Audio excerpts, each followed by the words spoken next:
Sri Narsingha Jai Narsingha Jai Jai Narsingha.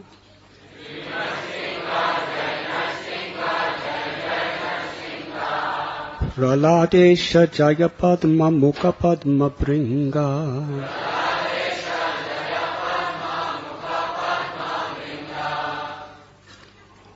All glories to Narasimha Dev.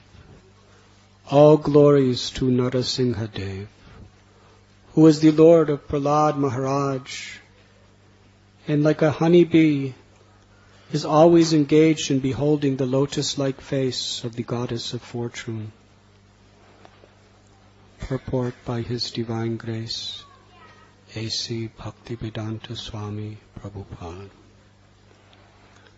The Goddess of Fortune is always embraced by Lord Narasimha Dev. This is mentioned in the commentary on Srimad Bhagavatam, written by the great commentator Srila Sridhar Swami. The following verse was composed by Sridhar Swami in his commentary on the 10th canto of Srimad Bhagavatam. Vaga isha yasya vadane lakshmir yasya chal vakshasi yasyasti hridaye samvitam narasimham aham bhaje. Lord Narasimha Dev is always assisted by Saraswati, the goddess of learning, and he is always embracing the goddess of fortune to his chest. The Lord is always complete in knowledge within himself. Let us offer obeisances unto Narasimha Dev. Similarly, in his commentary on the first canto of Srimad Bhagavatam, 1.1.1, Sridhar Swami describes Lord Narasimha Dev in this way. Prahlada Hridaya Ladham Bhakta Vidya Vidaranam Shararindu Ruchim Bande Parindra Vadanam Harim. Let me offer my obeisances unto Lord Narasimha Dev, who is always enlightening Prahlad Maharaj within his heart, and who always kills the nescience that attacks the devotees. His mercy is distributed like moonshine, and his face is like that of a lion. Let me offer my obeisances unto him again and again.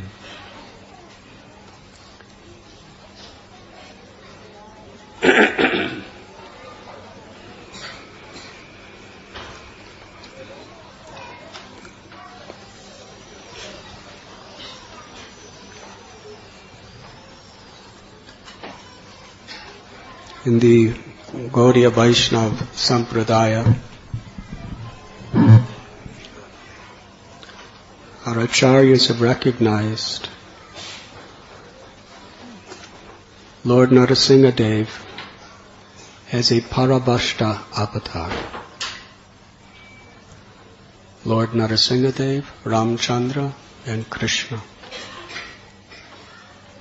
are worshipped as the most important of all of the avatars, because they manifest the greatest degrees of their supreme opulences, of the Supreme Lord.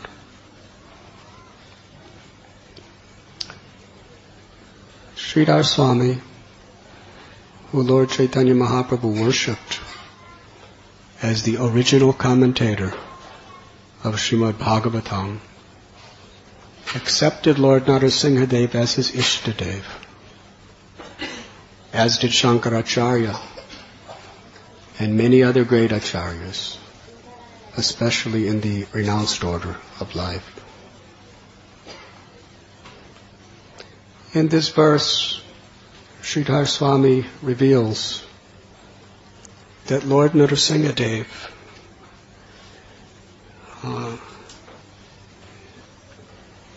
not only does he enlighten Prahlad within his heart, but he always kills the nescience that attacks the devotees.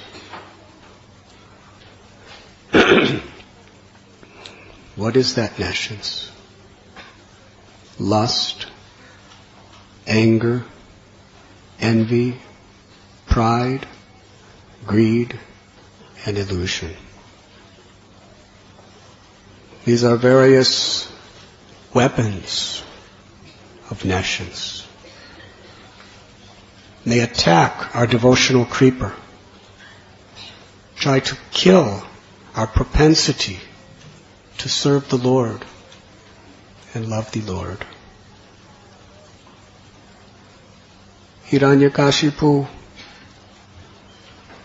was a personification of this nescience. Prahlad Maharaj is truly the personification of bhakti or devotion. Hiranyakashipu, with all of his intelligence and all of his strength, all of his weapons, whatever he had, he tried to kill Prahlad. In the same way, nescience, with all weapons, all associates, has declared war against the bhakti in your heart and will attack. Not a question, maybe, is attacking and will continue to attack until Lord Narasimhadev tears it apart.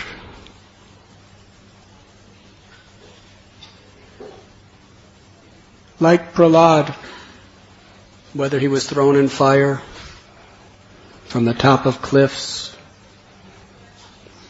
into a pit of venomous snakes, he realized he was helpless. He was only a child. His only protection was taking shelter of the Lord with sincere humility and devotion. In the same way, that is the only way that we can access the power and the mercy of the Lord to come to our aid, to protect us when we are attacked.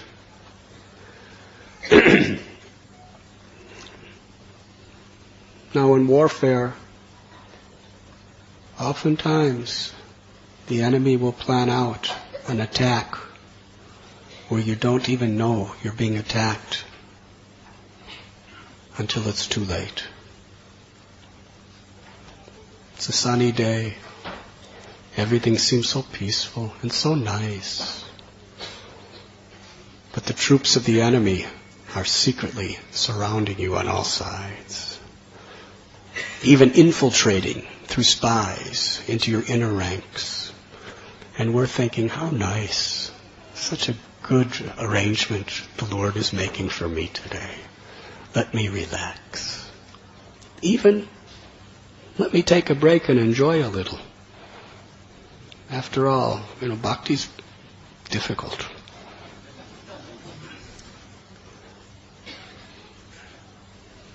But you're under siege at every moment. If the attacks are not manifested, you should know you're being attacked. It's just not manifested at the moment. But it will manifest. That's for sure. So therefore a devotee who has intelligence takes shelter of the Lord in all situations. There's no safety in this material world. Padam padam yadvi padam natesham. It is an illusion to think you can be safe in this world on the material platform.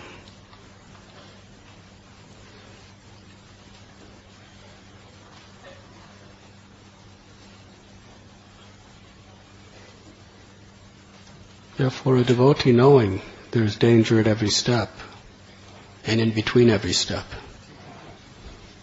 And in between what's between every step too.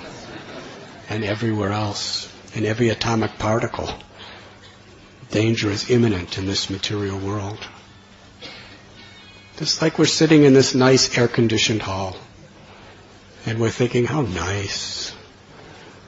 On the material platform, Pakistan has its bombs pointed right in this direction. Nuclear bombs. At the same time, we don't know what the ocean is going to do at the next moment. And we don't know what types of little bacteria and germs and viruses may be mobilizing their forces right within your body. Just ready to attack. Attacking.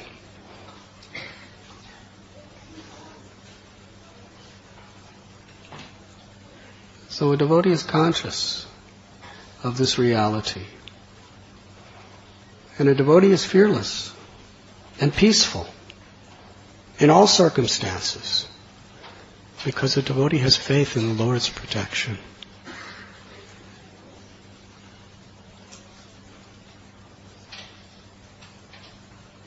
Lord Narasimhadev, as he killed Hiranyakashipu, he will protect the devotion within our heart by destroying all the enemy's attacks if we turn to him.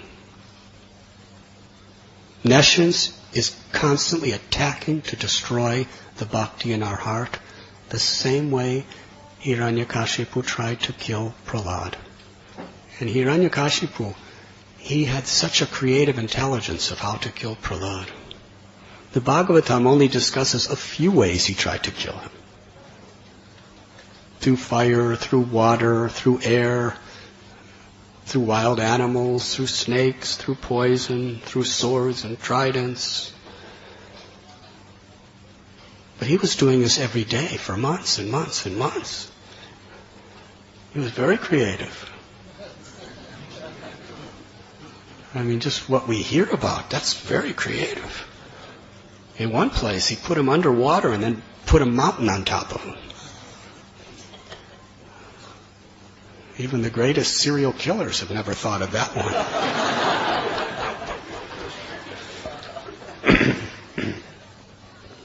So Maya Devi, who empowered Hiranyakashipu, she's all pervading in this material existence. And she has all her forces after everyone to kill the bhakti within our hearts.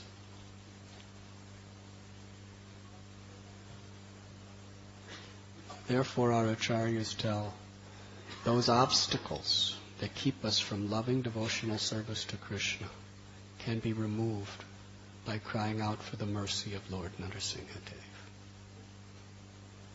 With his nails, he tears to pieces our lust, envy, anger, pride, greed, and illusion.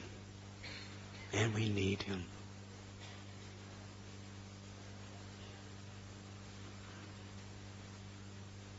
In the material sense, the Shastras, as well as tradition, teach that Lord Ganapati, Ganesh, removes impediments from the path. Now, many millions upon millions of materialistic people, they worship Ganapati for this purpose. I remember in 1970, I was in New Delhi, and I was just so enraptured by the experience of India. I had just arrived. And near Connaught Circus, there was a Ganesh temple. And I saw this family, they were worshiping with so much enthusiasm. They were doing pujas and chanting mantras, and some of them were weeping tears. And I was thinking, I want to be like them.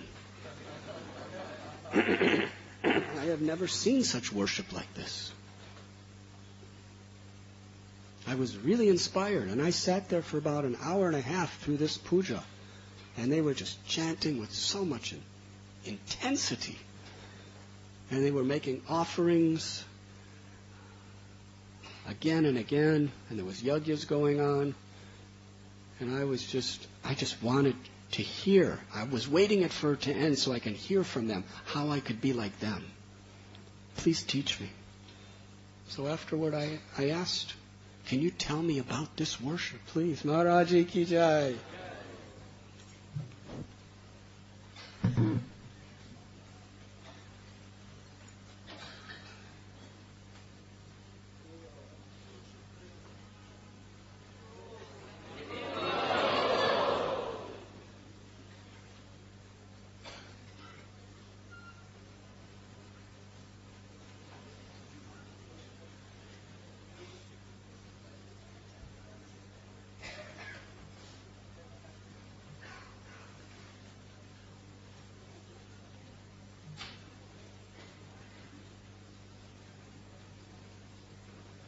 Let us very enthusiastically welcome His Holiness Bhakti Purushatraya Maharaj.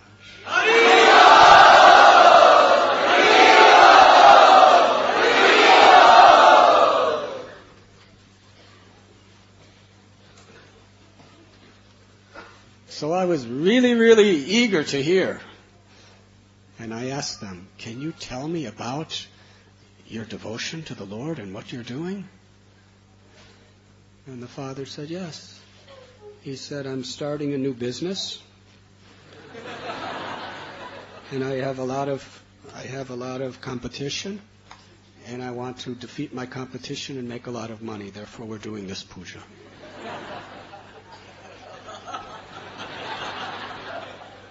Anyways, I left for the Himalayas after that. There must be something higher than this. So many materialistic people worship Lord Ganapati. Here in Maharashtra, you may have met someone like that sometime in your life. And what is the purpose? Ganapati, he will remove obstacles from the desires of your aspiration. And sometimes people stand in line for 6, 7, 8, 10 hours just to ask for something like good grades, or a nice wife or husband, or a raise in salary, or good grades in the exams, or unlimited such requests he's getting every day. But Sri Rupa Goswami, he says devotees can pray to Lord Ganesh to remove the obstacles from our spiritual path. And therefore we find, even in Vrindavan, just at the entrance of many temples, including our own, we find Lord Ganapati. Before we enter the temple, we pray, please, remove the obstacles that is impeding me from really pleasing Radha Gopinath in my devotional service. Now Lord Brahma, in Brahma Samhita, he prays that Ganeshji, he has the power to remove obstacles because he is constantly worshipping Lord Narasimha Dev by keeping his feet on top of his head.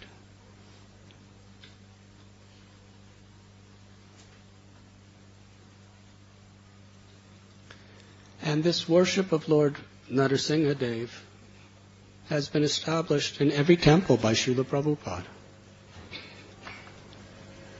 In fact, perhaps in every ISKCON temple throughout the world, after every arti, there is the chanting of Lord Narasimha Dev's prayers.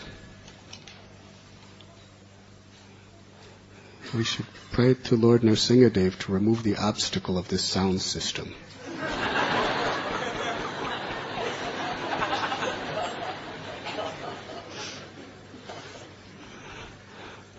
Haribo.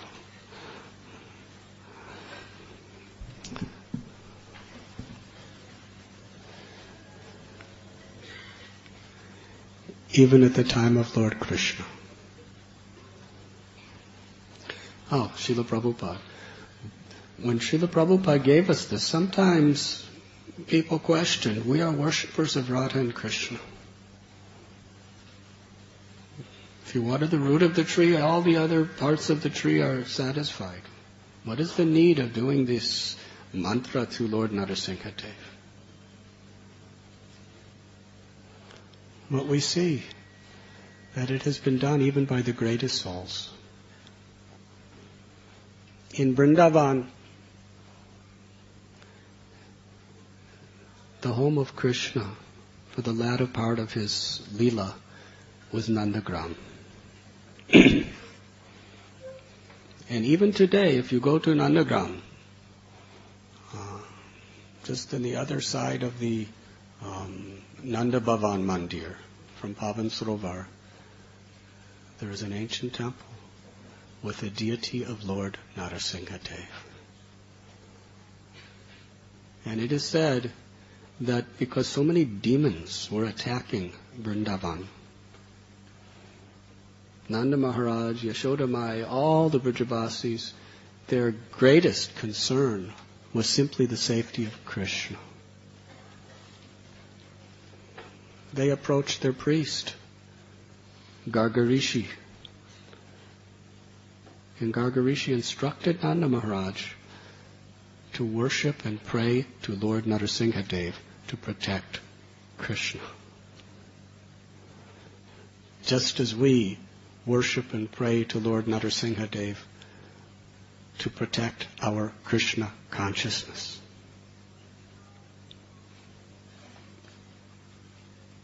In Sri Chaitanya Mahaprabhu's Leela, Nanda Maharaj appeared as Jagannath Mishra. Yashoda Mai appeared as Sachi Devi. Krishna appeared as Nimai. He was born on Palgun Purnima, while everyone was chanting the holy names. For 1 month after his appearance, he remained in a secluded place with his mother, Sachi Devi, before they actually went to their home. That is tradition in Bengal. During that time, many wonderful pastimes took place. One was, every time Nimai would cry, nothing could pacify him. And for all the residents of Navadvip who were gathered there, the relatives and friends of Sachi Mata, they loved this child. Just by seeing him and being seen by him, their hearts were absolutely conquered. There could be no material desires in his presence. Their only aspiration was to make him happy. And therefore there was nothing that could possibly pain their heart more than seeing him cry. But he wouldn't stop crying until they all raised their arms and loudly chanted the holy names.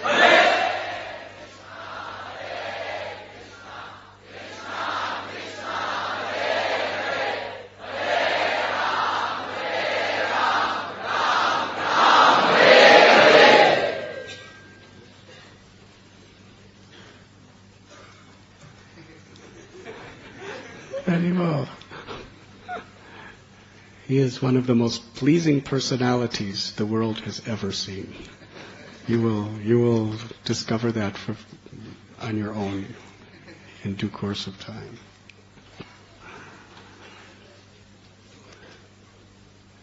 And Srila Prabhupada explains that from his very infancy, Lord Chaitanya Mahaprabhu was very, very pleased with loud chanting of the holy names. Just after he inaugurated this Harinam Sankirtan amongst the ladies of the house, the demigods came to have his darshan. But they wanted to play jokes on his family. So one demigod, he came semi-invisible in the form of a shadow, and he was just whisking through the house. And they saw the shadow. Some thought he was a ghost. Some thought he was a thief coming to steal the baby, or maybe haunt the baby. This was serious. Because Sachimata, 8 consecutive times, she gave birth to a daughter, and right in that little maternity home, they all died. Finally, she gave birth to one son, Vishwarup, but they were very concerned. Here is Nimai. He could also die. That was very much their experience. So she gave birth to him under a neem tree, because neem trees are considered to be very powerful to ward off the influence of evil spirits and ghosts. And she also gave him the name Nimai for the same purpose. So when they saw this ghostly personality, it was actually a demigod, what did they do to protect Nimai? They all screamed out, "Narasingha! Narasingha!"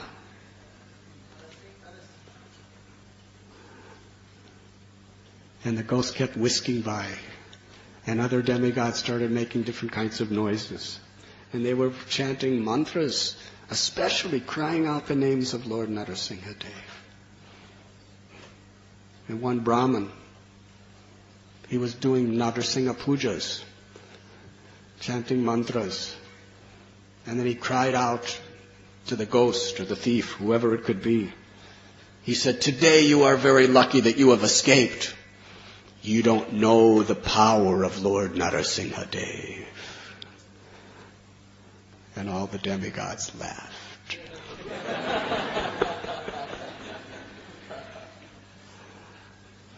But we find here that to protect the little baby Nimai and to remove all obstacles from him growing up nicely, they turned to Lord Narasimhadev. As the little baby infant of our own Krishna consciousness is being attacked by so many ghosts, the ghost of doubt, the ghost of envy, the ghost of laziness, the ghost of procrastination, the ghost of disunity between devotees, and of course the ghosts of the 6 anarthas: lust, envy, anger, pride, greed, and illusion. They are trying to kill that little Nimai within our heart, our propensity to serve Krishna.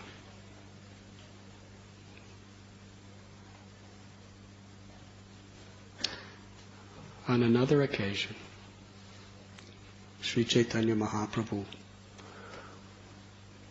after he established the Harinam Sankirtan movement, he was with Srivas Thakur, and he asked Srivas, who was performing a ceremony, he said, "Chant the Brihat Sahasranam." Srivas chanted. He came upon the name Narasingha. Upon hearing this, Sri Chaitanya Mahaprabhu entered into the mood of Lord Narasimhadev. Because we understand from the Vaishnava Shastras that Sri Chaitanya Mahaprabhu is Krishna in the loving mood of Srimati Radharani, covered by her golden complexion. And therefore, all the other incarnations, all the other expansions of the Lord in the various Vaikuntha planets are all within him. The potency of all of these avatars are within Krishna because he is the source of all of them. So Sri Chaitanya Mahaprabhu actually became Narasimha in his ecstasy. He began to roar. His hair stood on end, and his eyes became as red as fiery charcoals. Hare Krishna. And he picked up a club and ran out of Srivasa's house onto the streets, roaring that he was going to kill the atheists. Everyone on the streets of Navadvip, when they saw this form of Mahaprabhu, they were in absolute fear. They scattered in all directions and fled and hid in their homes. Soon the street was deserted. Lord Chaitanya came to his external consciousness and said to Srivas Pandit, look at what I have done. I have caused fear in all these innocent people. By doing so, I have made a great offense. When the Lord would enter into the mood of a devotee, he was the personification of humility. Srivas Thakur smiled. He said, no, my Lord. Anyone who takes your holy name even once sincerely destroys 10 million offenses. And anyone who saw you today in this mood of Lord Narasimhadev will be liberated from the clutches of birth and death forever.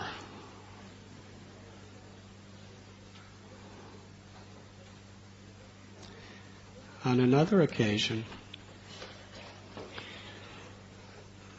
the inhabitants of Navadvip, early one morning, they came to Lord Chaitanya's house with gifts, rice paddy, cloths, scents, fruits, coconuts, bananas. Whatever the best things they had, they brought to the Lord. Now these people were very special. They had such a deep longing to see Lord Chaitanya dance in Sankirtan.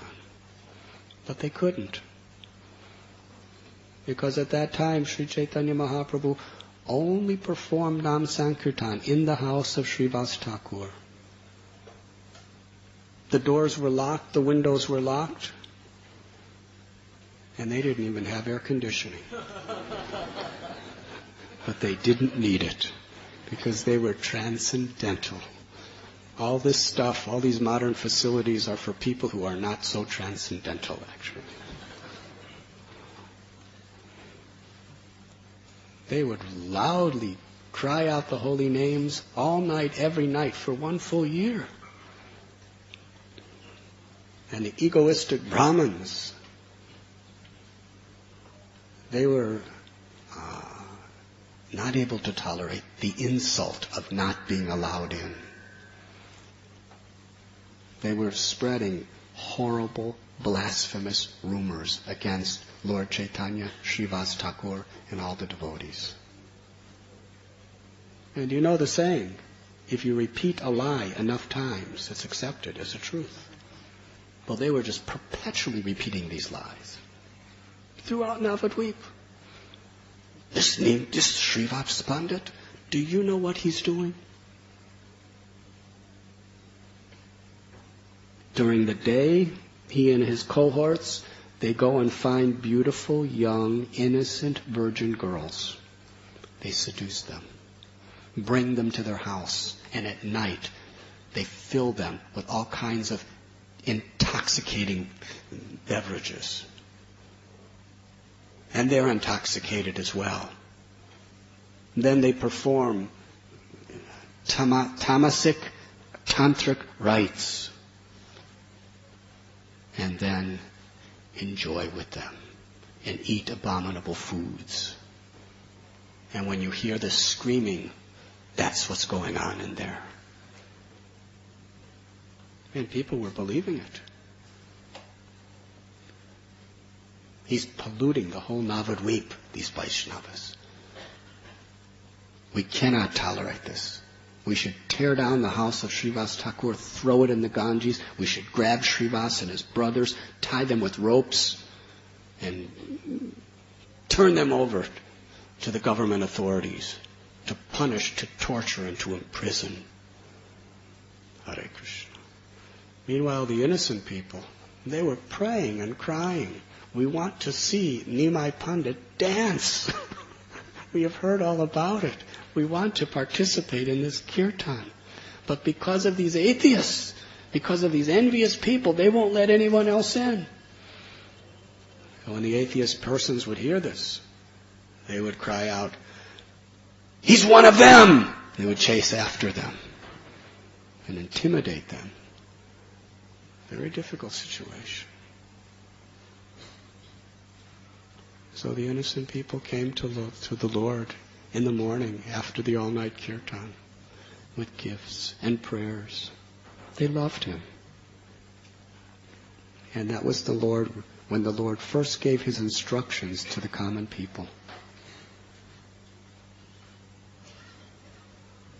He said, whatever you're doing, whether you're walking or sitting or eating or sleeping, whether you're working or relaxing, whether you're alone or with your family or in your shop or at home,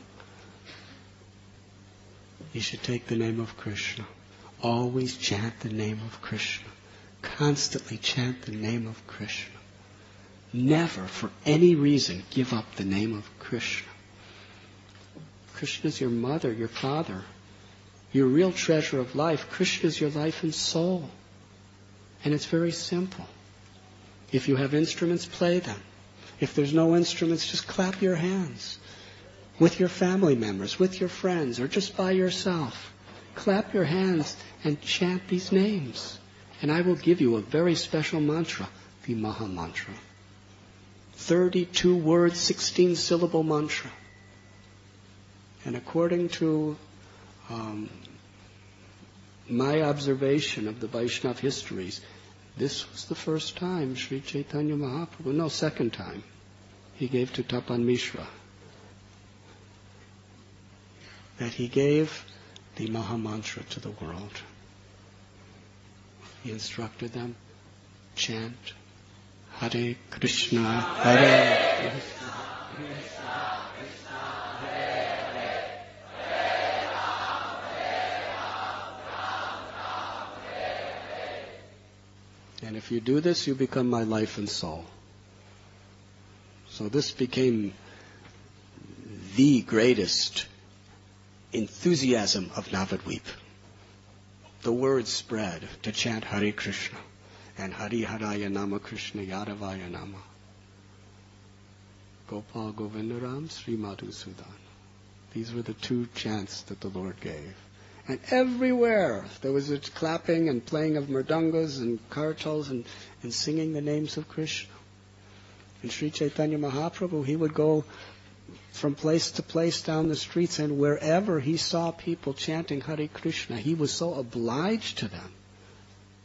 He would embrace them, offer obeisances to them, put garlands on them with his own hands, anoint their every limb with sandalwood pulp. This is Mahaprabhu's love, although he's Krishna himself. In the role of an acharya, he's teaching people to love Krishna. And anyone who took to the path, even at the very beginning stages, became the life and soul of the Lord. The Lord was humbly serving these conditioned souls if they just accepted the name of Krishna. When we read Srila Prabhupada's biography, we find he was of the same spirit of compassion. In a place like Manhattan, the Lower East Side of New York City, all kinds of people were coming. Drug addicts, alcoholics, prostitutes, atheists, meat eaters, gamblers. They were coming in. And if any one of them just chanted Hare Krishna, Prabhupada would serve them with his life and soul. He would cook for them. I met one person. He was doing all the bad things. And he told me many years later, he said, because I agreed to chant Hare Krishna, Prabhupada would take me to his apartment. Or he would come to my apartment. He would cook for me. And he would preach to me. And he would make medicines for me when I was sick. Truly in the spirit of Sri Chaitanya Mahaprabhu. So grateful for anyone who just takes to the process by which they can develop love of God, wanting nothing for himself. So in Navadvip soon, thousands and thousands of people were chanting Hare Krishna. And these Smarta Brahmins, who were so envious, they complained to the government in that area headed by Chand Kazi. Chand Kazi came down the streets and he saw this chanting. He was outraged because it was against the law. It was an offense to the government for any Hindu to demonstrate his religion in public. So he sent soldiers, over 100, to comb through the streets of Navadvip anyone that was caught chanting Hare Krishna or any name of God other than his own. They would be beaten, sometimes imprisoned, oftentimes plundered of all their wealth and property. People were fearful. And Chand Kazi himself was punishing devotees. He picked up mridanga and broke it. When the people came and told Lord Chaitanya about this, he said, "It's all right. Go on chanting. Have no fear. Go back home. Continue chanting. Krishna will protect you." They went back, but the persecution was getting worse and worse. When they told Lord Chaitanya about this, especially about the mridanga being broken, Mahaprabhu manifested his personified form as time, the destroyer of all. And he cried out, "Nityananda, bring the devotees, spread the message throughout Navadvip. Today I will personally lead Nam Sankirtan through the streets of Navadvip. And we will go right to every bathing ghat, to every marketplace, and then to the house of Chand Kazi. I will stand before him like time personified. Let us see what he does to me. Today we will inundate the entire Navadvip Dham with a downpour of Krishna Prem through Harinam. Everyone bring a torch tonight." And they did. There were millions of people gathered. This was the show of all shows. To see Mahaprabhu dance, besides the most intimate associates who can fit in Srivasa's house, nobody had ever seen it. Lord Chaitanya divided the kirtan. Srivasa Thakur led one kirtan, Advaita Acharya led one kirtan, did the dancing, Haridas Thakur, and Lord Chaitanya said, "But Nityananda Prabhu, you must stay with me." And they danced through the streets. And that is a great history. Anyone who saw Sri Chaitanya Mahaprabhu's dance, ecstatic prema bhakti erupted in their hearts. And he went to the house of Chand Kazi. Thousands of people were chanting, millions chanting Hare Krishna. And others, in a parallel chorus, were chanting, "Kill the Kazi." Kazi was quite frightened. He sent some of his guards, "What is this? It sounds like some Hindu wedding ceremony. Go out and stop it." They went out with their clubs and their weapons to stop it. But when they saw millions of people chanting, "Kill the Kazi," and when they saw Mahaprabhu in his ecstasies of love of God, they put their beards under their And they took off their turbans. And they started dancing and chanting so that they wouldn't be detected. And then they went back to the Qazi and they said, Nimai Pandit's out there with millions of people and they are very angry. We'll go out and stop them. We try. Not possible. And then they came to Chand Kazi's house and they started breaking down the walls and trampling the gardens, and the Mahamantra was going loud, but so was something like that.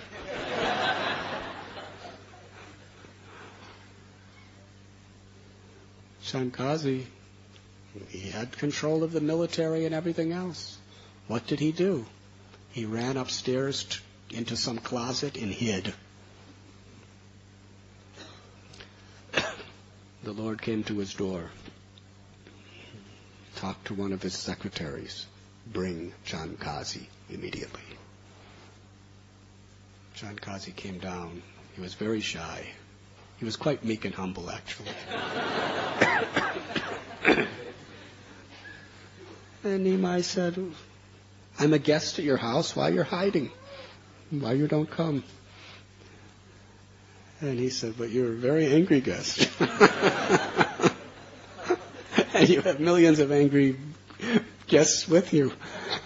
He said, actually, Nimai, I was from the same village as your maternal grandfather, Nilambar Chakravarti, and according to tradition, because I'm from his village, I'm considered his brother. Therefore, I am your uncle. And in family affairs, even if the uncle does some mistake or does something wrong, still the nephew will forgive him.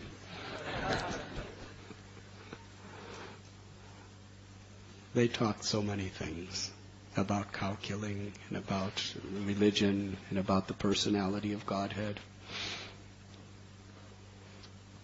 And Chand Kazi became very, very much transformed by Lord Chaitanya's association.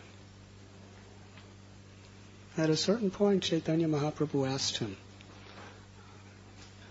why you were so ferocious against any chanting in the streets previously, but tonight you didn't do anything. Can you explain? He said, yes, I can explain, but we should go alone into a private place because this is very confidential. The Lord said, my associates are also very confidential, so there's no secrets for them. He began to speak. He said, last night, he said, the night after I broke that mridanga, I went to sleep. And in my sleep, suddenly I was awoke. There was this ferocious being on my chest. He had the head and the claws of a lion and the body of a man. His eyes were red like fire. His teeth were like sharp swords. His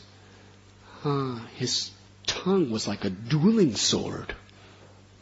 His mane, it seemed to be scattering the sky. And his claws were sharp as razors. He roared. He screamed,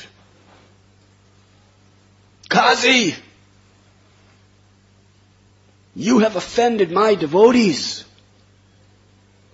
And you have bifurcated the mridanga. And today I will bifurcate you.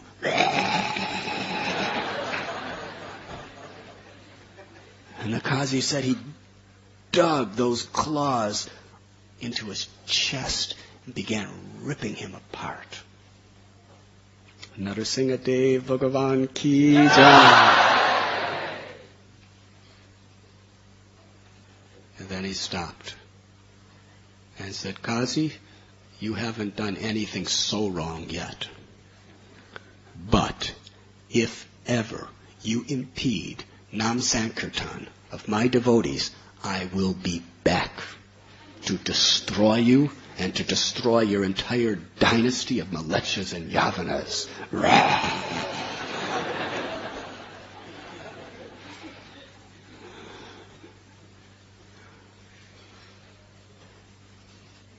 So he made a promise to Lord Chaitanya that neither he nor any of his descendants would ever interfere or create any obstacle to Nam Sankirtan. So here, Sri Chaitanya Mahaprabhu, in the first Nam Sankirtan party in the history of this world by Lord Chaitanya, he appeared as Lord Nrsingadev to remove the obstacles from his devotee's life to chant Hare Krishna and become perfect. So this is a great tradition. In fact, in Navadvip, there is a place called Narasimhapali, also Devapali. In Satya Yuga, after Lord Narasimhadev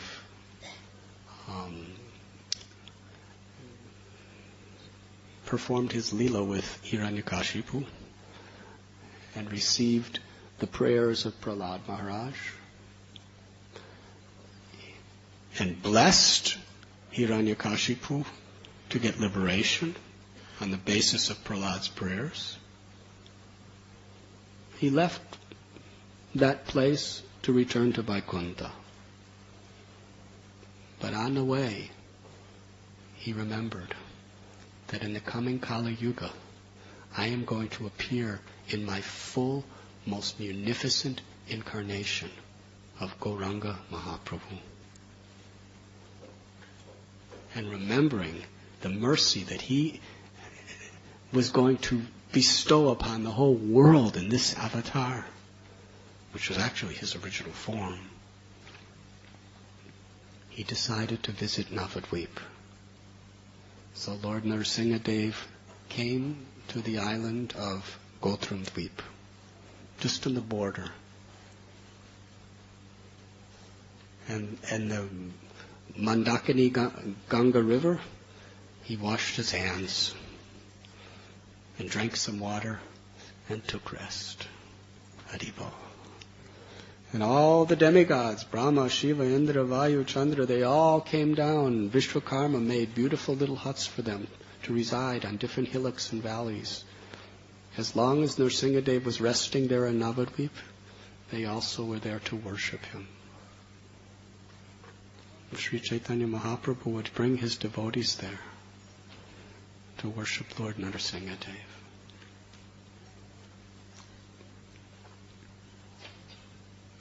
During Sri Chaitanya Mahaprabhu's South Indian tour, after he took sannyas, at the beginning of the tour, he stopped in Kurma Kshetra, where he delivered the Kurma Brahman, and then he gave ecstatic love to Vasudev the leper, and miraculously cured him of his disease. Sri Chaitanya Mahaprabhu went on to a very, very, perhaps the most famous temple of Nrsingadev, just outside of Vishakhapatnam. There's a hill called Singhachalam, and the presiding deity is Jyada Narsingha. The Lord, in the mood of a devotee, he offered his prostrated obeisances to Lord Nrsingadev.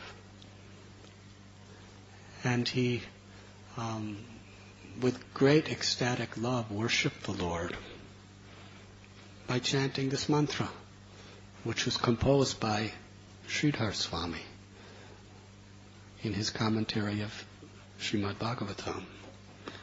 Sri Narsingha, Jaya Narsingha, Jaya Jaya Narsingha, Praladesha Jaya Padma Mukha Padma Bringa. And then he chanted another beautiful prayer, which was also composed by Sridhar Swami.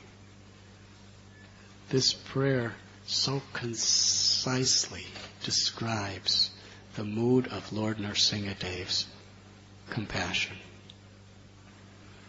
Although very ferocious, the lioness is very kind to her cubs. Similarly, although very ferocious to non-devotees like Hiranyakashipu, Lord Nrsingadev is very, very soft and kind to devotees like Prahlad Maharaj. The Lord recited different verses from the Shastra in glorification of Lord Nrsingadev. And then the priest brought the Lord nice garlands and prasad to Sri Chaitanya Mahaprabhu. After this, on the banks of Godavari, he met with Ramananda Rai, where they discussed the highest treasures of Vaishnava subject matter. Then he continued south, and just outside of what is today called Vijayawada, there are hills called Mangalagiri. On top of one of those hills is the deity of Pana Nrsinga.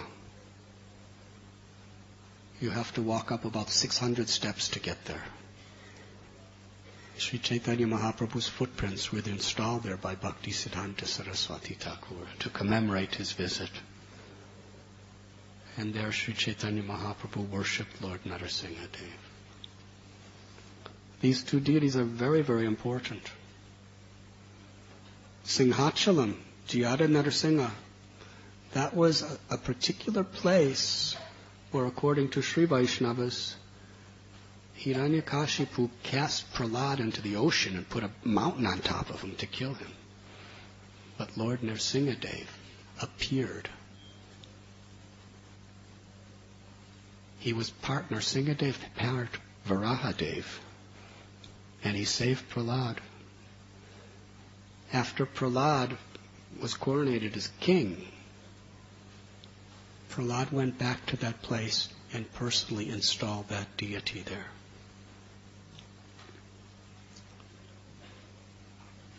Ana Nrsinga, Srila Prabhupada explains that it is said that the pujaris, there's a whole long story of that also, how the Lord appeared there. But Prabhupada says that he's offered jaggery water. Actually, in Satya Yuga, he was offered nectar. In Treta Yuga, ghee. And Dwapara Yuga, milk.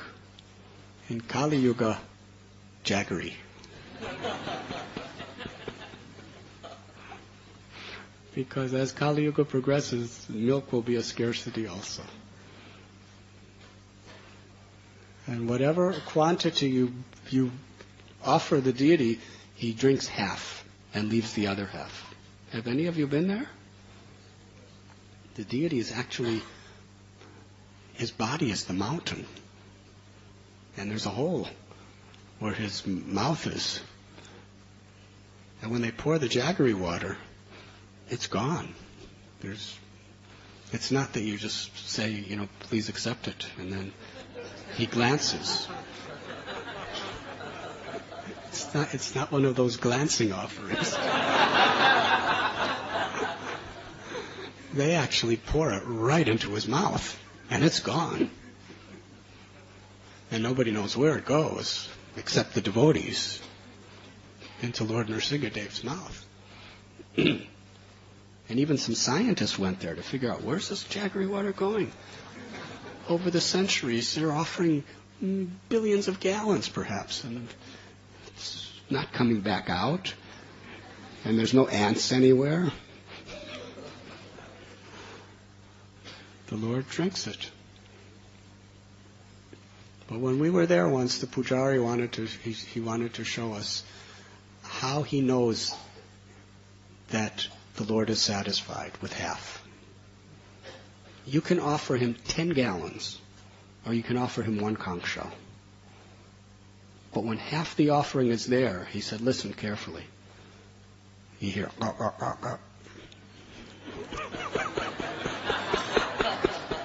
so that means he's satisfied. The other half is Mahaprasad. Haribo. The Lord worshipped him there. And shortly after that, he went to Ahovalam, where there are 9 ancient deities of Lord Narasimhadev, where Sri Chaitanya Mahaprabhu worshipped.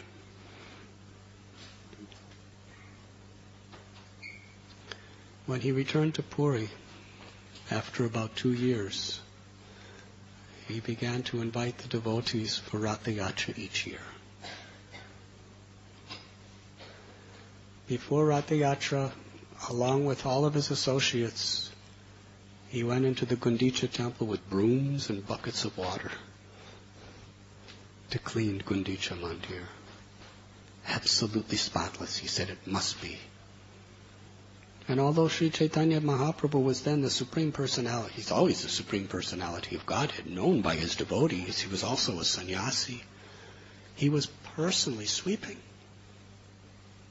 Not with handle brooms, but on his hands and knees with these brooms.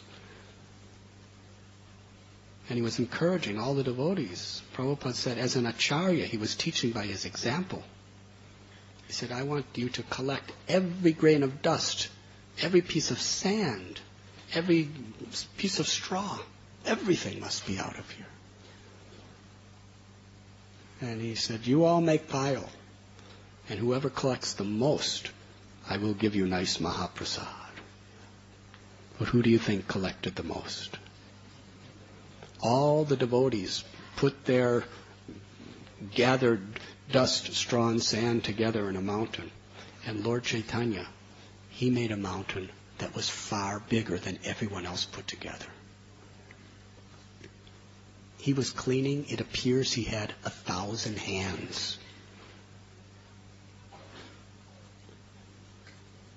And then they brought in hundreds and hundreds, thousands of buckets of water, and they cleaned the ceilings, the walls, the floors, the Jagamohan, the Kirtan hall, the altar. Everything was cleansed. Sri Chaitanya Mahaprabhu was polishing with his own cloth to make it just shiny clean. Such enthusiasm. Just to show us, this is the type of enthusiasm we must have to clean the temple of our hearts. Lord Chaitanya's taught, Jagannath will not agree to give his darshan in our heart unless it is absolutely spotless clean. No desire for sense gratification. No desire for prestige. No desire for anything except service to Vaishnavas, service to the Lord, and compassion toward other living beings. After they thoroughly cleaned Gundicha temple, just next door is an ancient temple of Lord Narasimhadev, which has been there since Satya Yuga. In the Skanda Purana, Purushottama Mahatmya, it is described there how when King Indrajumana was taken by Narada Muni to Niladri, the place where Jagannath was to manifest, they first found the deity of Nrsimhadev and had a wonderful ceremony to install him in a temple. Since that time, that deity is there. Sri Chaitanya Mahaprabhu, with his devotees, thoroughly cleaned that temple. Sweeping, sweeping, sweeping every grain of dust. And then washing, washing, washing till it was sparkling. After the whole day of cleansing, they took rest for a few minutes. And then Sri Chaitanya Mahaprabhu proclaimed Nam Sankirtan. In the temple of Nrsimhadev, they had an ecstatic kirtan. They were chanting so loudly that the entire universe was shaking. And Sri Chaitanya Mahaprabhu, enraptured by the nectar of the holy name, he was dancing like a mad lion. Suddenly he stopped, and he turned to one of the sons of Advaitacharya. Advaitacharya had 6 sons. 3 of them were great devotees: Achyutananda, Krishna Mishra, and Sri Gopal. He said, Sri Gopal, chant the holy names and dance. How would you like to get that order from Lord Chaitanya? Well, you have gotten that order from Lord Chaitanya through Parampara, through the scriptures. He's ordering all of us to chant the holy names of the Lord and dance. Well, Sri Gopal, he started chanting and dancing under the ecstatic gaze of Sri Chaitanya Mahaprabhu. And in ecstasy, he fell to the ground, unconscious. Seriously unconscious. His father, Advaita Prabhu, he ran to him, put his dear son on his lap. The devotees gathered around him, sprinkling water in his face. But there was no sign of life. At that time, when it was really desperate, Advaitacharya and all the devotees chanted very loudly the names of Lord Narasimha Dev. Narasimha, Narasimha, Narasimha.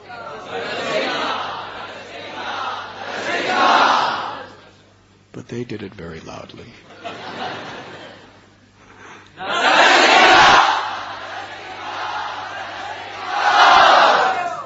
They made the entire universe shake.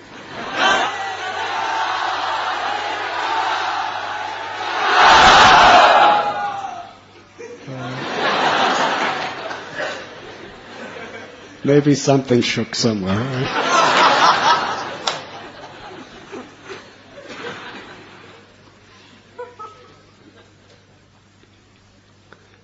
But still, there was no symptom of life.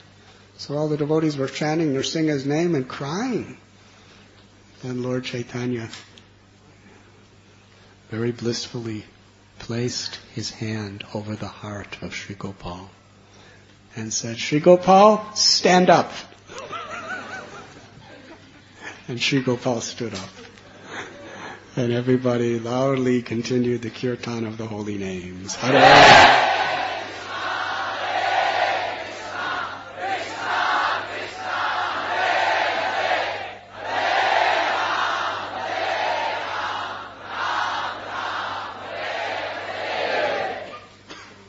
There have been many very great devotees of Lord Narasimha Dev. We have mentioned Radhanath Swami, Shankaracharya. He was their Ishtadev. There was one associate of Lord Chaitanya who worshipped Narasimha Dev as his Ishtadev. His name was Prajumana Brahmachari. But Lord Chaitanya was so pleased with his devotion to Lord Narahari that Lord Chaitanya gave him the name Narasimhananda, one who takes great bliss in worshipping Lord Narasimha Dev. Also, it could mean one who gives great bliss to Lord Narasimha Dev. Chaitanya Charitamrita, Srila Prabhupada describes that he was such an intimate associate of Lord Narasimha Dev that Lord Narasimha Dev would personally speak to him. And he was very powerful. I'll tell a couple stories about Narasimhananda Brahmachari. When Lord Chaitanya Mahaprabhu decided to go to Vrindavan for his first attempt, he came from Puri. As he was traveling, Maharaj Prataparudra, he just took all the facilities of his whole royal treasury and everything he had just to make wonderful, comfortable facilities for Lord Chaitanya and his devotees as they traveled through his kingdom. Then they came to Bengal, to Vidyanagar. where for about a week they stayed at Vidyavachastapati's house, the brother of Sarvabhauma Bhattacharya. Hundreds and thousands of people came to see Lord Chaitanya there. And he induced them all to take shelter of Namasankirtan. Soon there were millions of people. So he escaped. Not escaped, he just secretly left and went to Kuliagram, which is today Navadvip town. In Kulia, he stayed at the house of one Madhava. There are great historians on the life of Sri Chaitanya Mahaprabhu explain he forgave all those people who came to him who were previously offensive blasphemers, who blasphemed the Lord and his devotees. He gave great mercy to Devananda Pandit, and he excused Gopal Chapala from his offense to Srivas Pandit.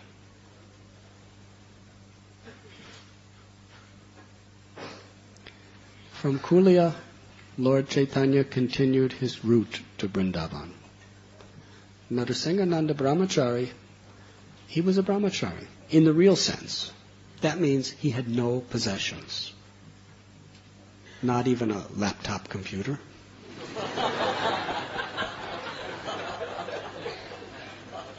He was so renounced. He didn't even have a cell phone.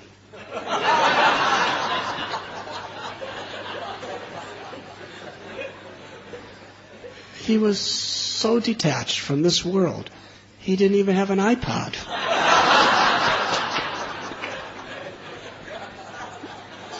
He was a very staunch brahmachari.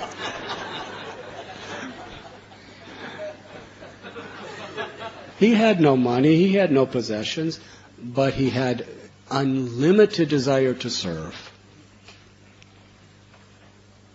And the Supreme Personality of Godhead is Bhavagrahi. That means he accepts our desire to serve him. So Narasimhananda Brahmachari wanted Lord Chaitanya to have such a happy journey to Vrindavan. So he sat in a secluded place in meditation. And in his meditation, he was building roads all the way from Kulia toward Vrindavan. Wide roads, not made out of bricks, but made out of precious jewels. And then he covered every inch of the road with fragrant, auspicious flower petals, so it would be soft for the Lord's feet.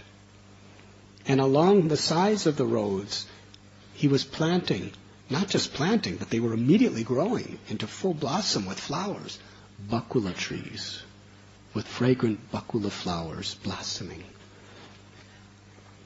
And at intervals, he was excavating lakes with cooling water that was sweet as nectar, filled with fragrant lotus flowers, with ghats going down, which step, and the steps were made of precious jewels. And then he created in his mind very, very pleasant breezes that were saturated with the fragrance of flowers.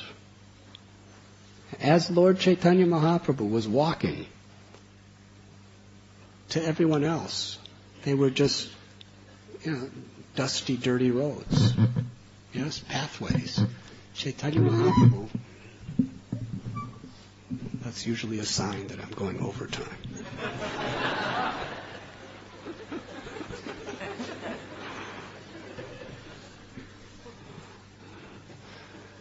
Chaitanya Mahaprabhu, he only saw what was in Narasimhananda's Brahmachari's mind with his eyes. He was seeing these beautiful, beautiful roads of jewels and flowers and lakes and trees. Because the gross elements and the subtle elements are both material. So for the Lord, there's no difference. If you really, really want to do something for the Lord, if you really want to do it, you'll do it. You won't just think about it. Yes? You'll do it. Krishna consciousness is not just sentiment. I want to preach, but today there's a nice television show on. So while I'm watching the television, I'll meditate on preaching. The Lord is not going to see your preaching. He's going to see your television show. And is that what you want to do to your Lord? So if we really have a desire to do it, we'll do it. But if we don't have the means to do it, then our desire will manifest in the Lord's heart as the actual offering. And that is reality.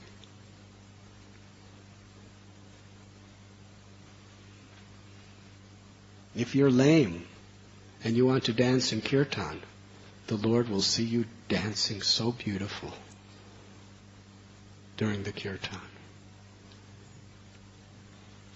If you're old and you want to go out and distribute 10,000 books a day, the Lord will see you distribute 10,000 books a day.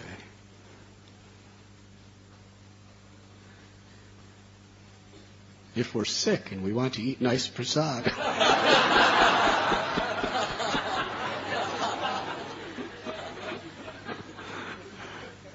something like that. But the Lord is bhavagrahi. He does not accept the thing, He accepts the purpose in which it is offered.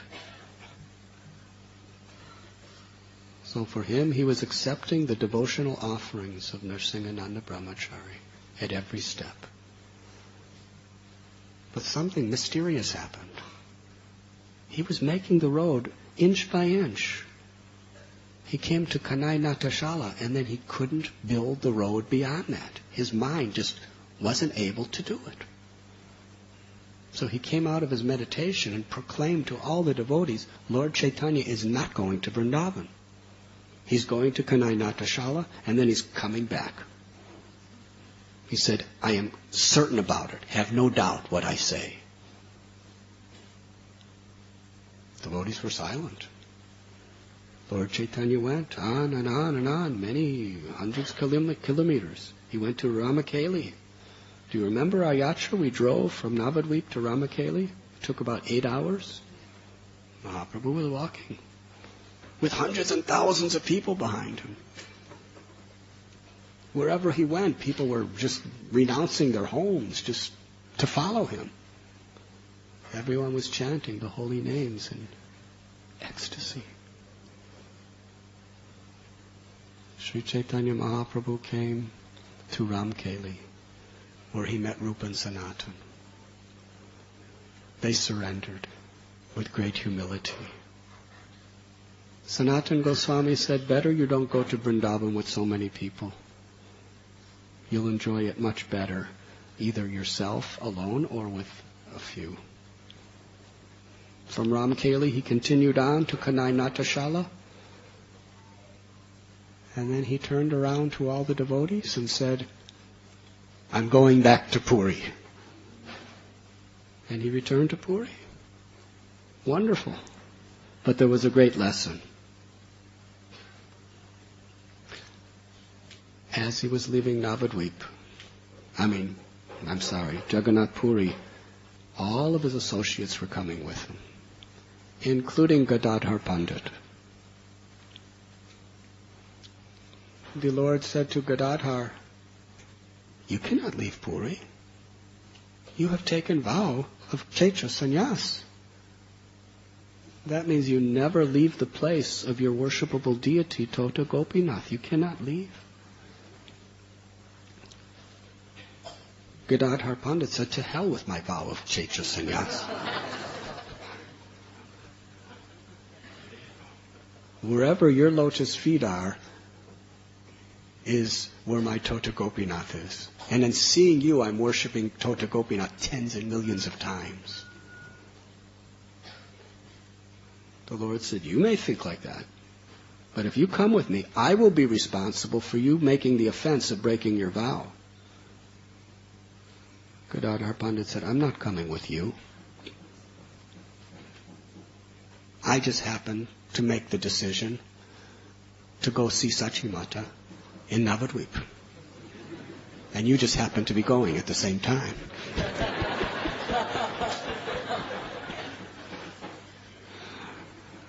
So Lord Chaitanya and his procession were there, and Gadadhar Pandit was just to the side, not part of the procession, but just off to the side, little behind. When they came to the Mahanadi River, which is really officially going out of Puri district, Lord Chaitanya got on a boat and he called Gadadhar Pandit and said, I am not going to be held responsible for your offense. Go back to Puri immediately. There's no other discussion on this subject. And then he drifted off on the boat. Gadadhar Pandit fell to the ground unconscious. The separation from the Lord. Lord Chaitanya told Sarvabhauma Bhattacharya, who also had Checha Sannyas, to Jagannath, he said, take him back with you and take care of him nicely. So when Sri Chaitanya Mahaprabhu returned to the outskirts of Puri in his unsuccessful attempt to go to Vrindavan, he called for Gadadhar Pandit. And he said, Krishna would not allow me to go to Vrindavan because I hurt the heart of Gadadhar Pandit. This is a very essential lesson on the path of devotion. If you are hurting the hearts of devotees, Krishna will not allow you into Vrindavan. Gadadhar Pandit, then Lord Chaitanya said, I will not even attempt to go to Vrindavan ever again without the blessings and the sanction of Gadadhar Pandit. And Gadadhar Pandit said, no, my Lord, it's not like that. You are the independent, supreme personality of Godhead. I'm only your obedient servant. But if you want my blessings, come to my house for prasad, and I will give you my blessings. So the Lord went to his house, and Gadadhar Pandit, who was Srimati Radharani in Krishna's Leela, she cooked so many beautiful preparations and served the Lord to his heart's content. But the devotees were struck with wonder with the wisdom of Narasimhananda Brahmachari. And there's another incident like this. Every year the devotees of Navadvip would come for the Ratha Yatra. But one year, before the Chaturmasya, a relative of Shivananda Sen named Srikanta Sen, he went alone to Puri to see Lord Chaitanya. He stayed about 2 months. As he was leaving back for Bengal, Sri Chaitanya Mahaprabhu gave a very strong order. He said, tell the devotees headed by Advaitacharya and Shivananda Sen, do not come to Jagannath Puri this year, because I'm personally coming to Bengal in the month of Paush, December, January. Devotees were so excited. But still, Advaitacharya was going to go to Puri for Ratha Yatra. To wait till January, December is a long time. But it was the order of the Lord. So they all somehow restrained themselves, and moment after moment they were just waiting for December to come. And then it came. Jagadananda Pandit and Shivananda Sen. They were waiting. The days were going by. The Lord was coming. Soon, the month was just during its last days. And there was no word from Lord Chaitanya. They were becoming very depressed. At that moment, unexpectedly, Narasimhananda Brahmachari appeared in the house of Shivananda Sen. He said, "Why do you look so sad? Why do we look so sad? We didn't go to Puri this year. Because Lord Chaitanya promised he would come at the month of Pausha. And now it's almost the end of the month. The Lord promised, but he hasn't come. How do we understand this? How do we understand this?" He said, "Let me look into this."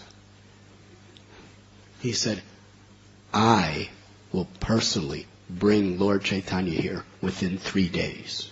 I give you my word." Then he went into his meditation. For 2 days.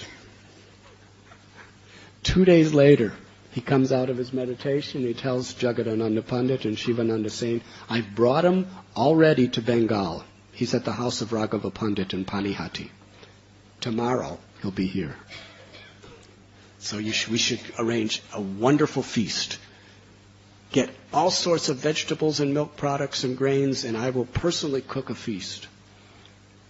The next morning, very early, Narasimhananda Brahmachari cooked an excellent feast. So many delicious preparations. And just around noontime, he offered it on his altar. He had 3 deities: Lord Jagannath, Lord Narasimhadev, and Lord Chaitanya. He made a plate for each of the 3 deities. Not one plate, many plates for each of the 3 deities. And then he went into his meditation to bring Lord Chaitanya right onto the altar to eat the prasad. And before his eyes, he saw Lord Chaitanya appear. Narasimhananda Brahmachari, his hairs were standing on end, his limbs were trembling, his tears were flowing from his eyes as he saw Lord Chaitanya eat all the food on his plate, leaving no remnants. Then he went over to the plate of Lord Jagannath and ate all the food there and left no remnants. Then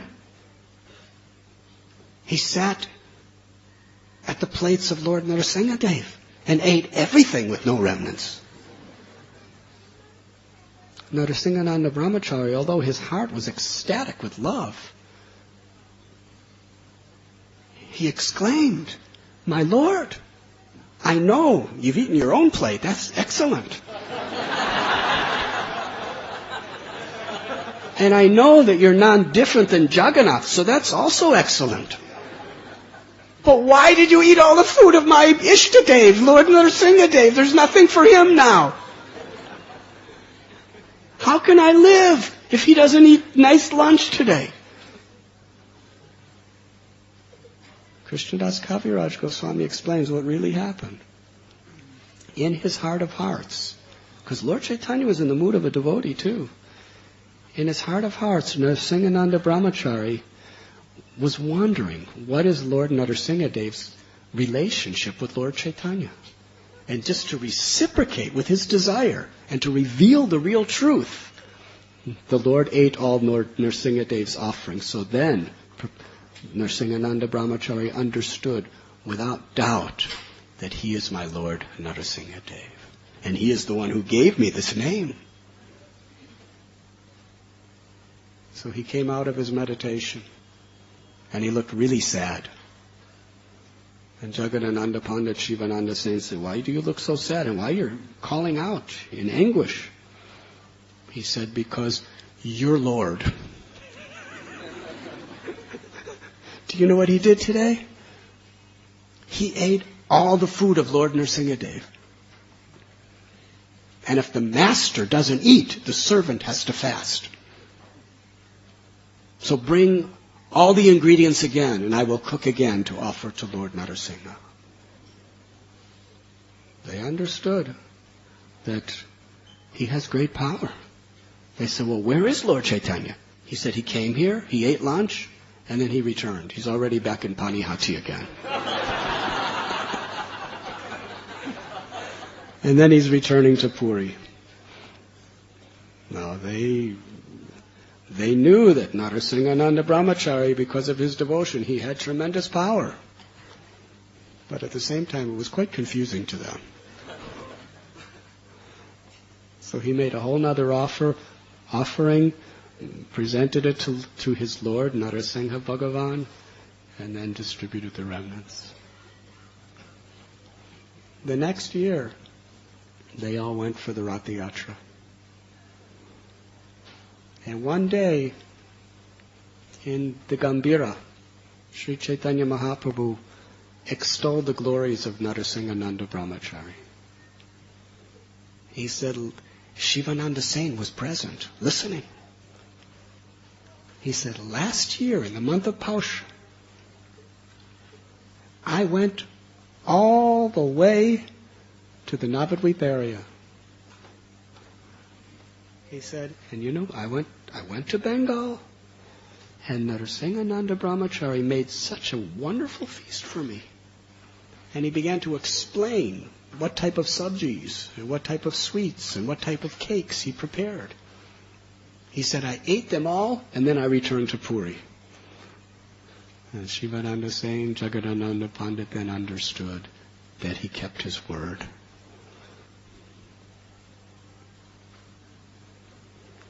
Lord Sri Chaitanya Mahaprabhu was satisfied with Narasimhananda Brahmachari's devotion to Lord Narasimhadev.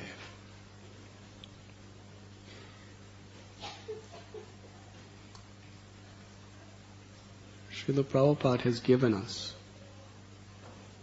the path to Vrindavan and the worship of Sri Sri Radha and Krishna. Golokera Premadana Harinam Sankirtan. This Hare Krishna Mahamantra has descended from Goloka Vrindavan, specifically for the purpose of awakening Vrindavan within our hearts, revealing Radha and Krishna, their forms, their qualities, their pastimes, their abode, and our own relationship to Krishna in the spiritual world.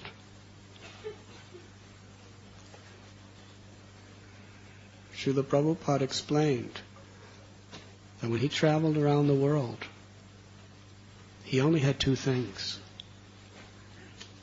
He had faith in the words of his spiritual master, who ordered him to preach this message in the English language all over the world, and he had complete faith in the holy name of Krishna. That anyone, wherever they're from, whatever they've done or not done, if anyone sincerely takes shelter of the holy name of Krishna with a proper service attitude, they will be elevated to Vrindavan. Along with the name of Krishna, he's given us the Gayatri Mantra to help us to better chant Harinam. And he's also given in our temples this Narasingha Mantra and this Narasingha worship that is offered in all the temple events after the artis. This is our spirit. To help remove the obstacles, especially from purely chanting the holy names. Hare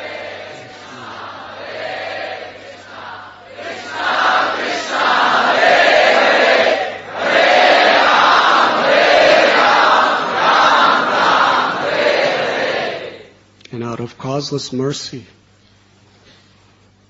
the Lord sends all help for his sincere devotees. And today, to help remove the obstacles from our devotional paths, Srila Prabhupada has sent one of his very, very favorite servants, disciples, and associates. His Holiness Purushatrai Maharaj. I don't know so much about his history, but I do know him by Prabhupada's mercy. He's very much loved and respected wherever he may go in the world for his knowledge of the Shastras, for his complete dedication, his humility, his love for the devotees. He's especially taken one of the very vital aspects of Prabhupada's mission to heart: self-sufficient farm communities, simple living, high thinking.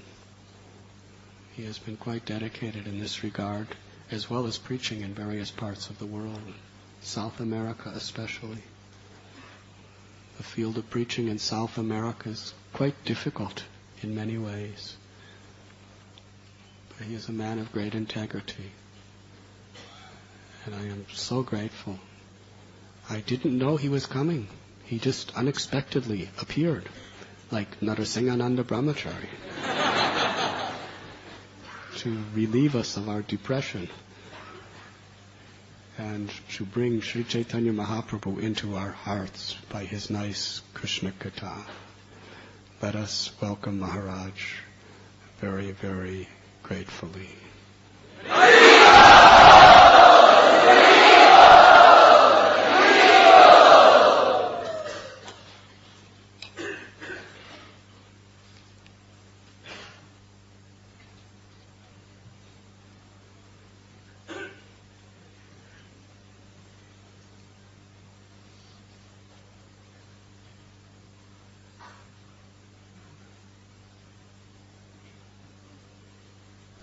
ज्ञानचिवरन्दस्य ज्ञानं जनाशलकया चक्षुरुमिलितं येन तस्मै श्रीगुरवे नमः.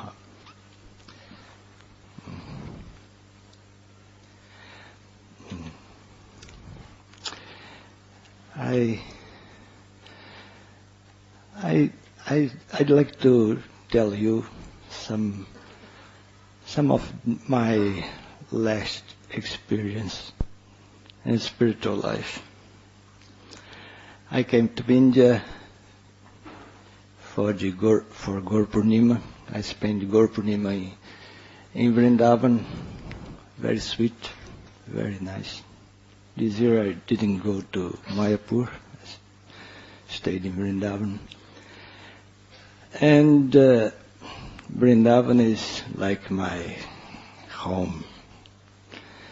In the 90s, I spent some years in Vrindavan, and then I feel very comfortable and very pleasing and tranquil in Vrindavan, and give too much inspiration. In Vrindavan, I got inspiration to, after 6-7 years, I was here in India, and then I got inspiration. Now you go to your country and try to do something practical and do one project. And then I came to my country in Brazil, and there was one project who was going on, but was very weak. And then I said, I would do this as my offering to Srila Prabhupada. And this project, he grew nicely. Now we can show some results, some fruits. And now we have one nice team of devotees, few devotees, but very dedicated. And we are creating one model of self-sustainable communities for our movement, because somehow this type of project are being neglected, somewhat neglected. Devotees are concentrated most in the cities, the preaching, they are doing very well.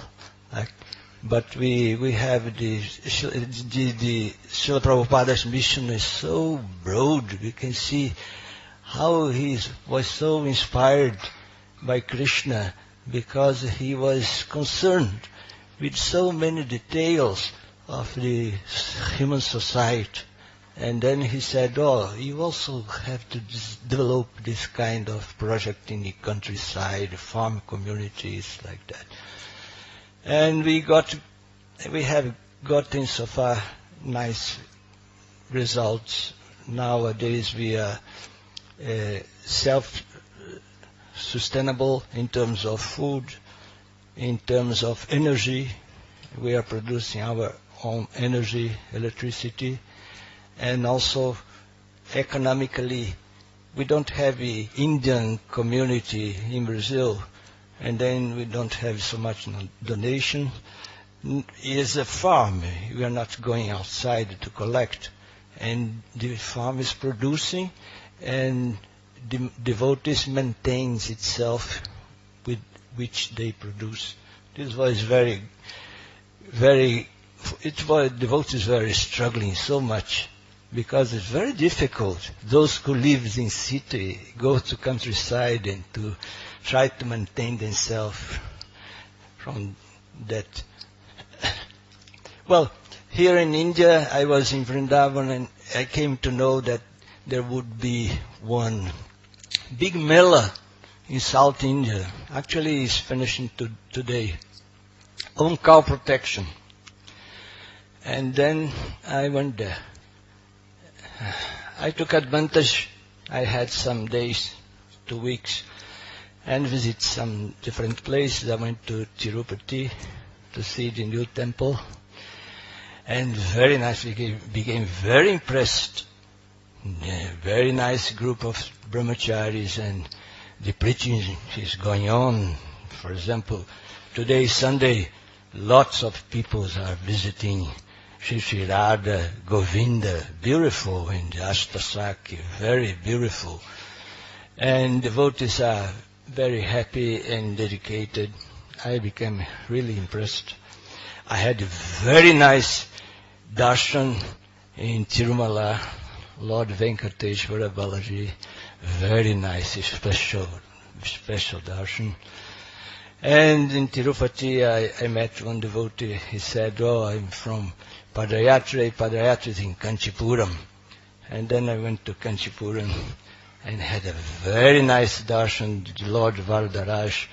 And yes, it's very nice to see the Vaishnavas, the Vedic culture, and so many Vaishnavas and dedicated to the worship of the Supreme Lord. Like, from Kanchipuram, I proceed to Srirangam, the very nice place of Vaishnavas, the Lord Ranganatha, very nice darshana I had, and then visit another ISKCON temple in Coimbatore. Very nice preaching, very nice congregation.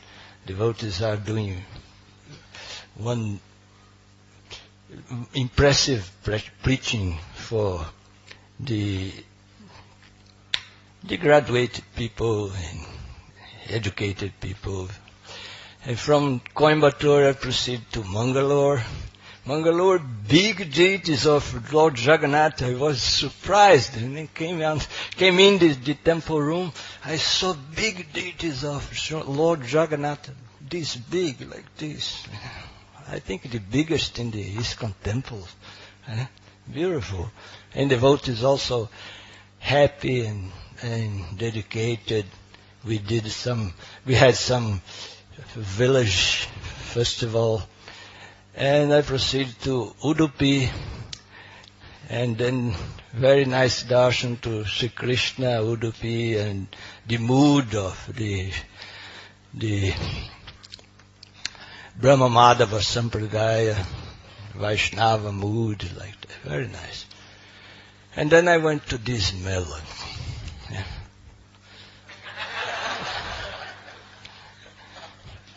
This mela, something impressive. So big, so millions of people are visiting this mela, and they spend so much money. Someone told me 16 crores, like something like that, in a big ashram of this.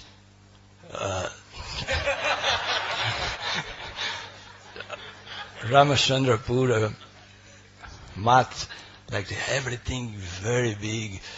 Well, they take the flag of cow protection, very nice mission, like that.